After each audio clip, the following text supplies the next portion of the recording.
Hello everyone, this is the DFSK car parking point located in Jiangsu, China.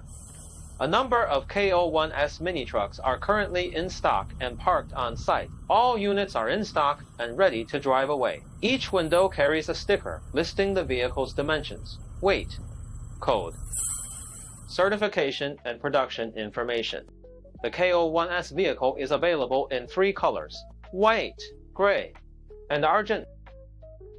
This batch of cars is all high-end models.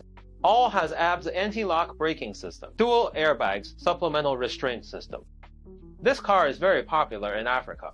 Let's take a look at the interior of the K01S. The vehicle is equipped with both heating and air conditioning. The steering wheel and right door are equipped with airbags. All windows are power operated. The in-car infotainment system has been upgraded to an MP5 multimedia head unit. A rear-view camera is installed at the rear of the vehicle. In short, this is an exceptionally cost-effective mini-truck. Let's take another look at the details of the 3 available colors.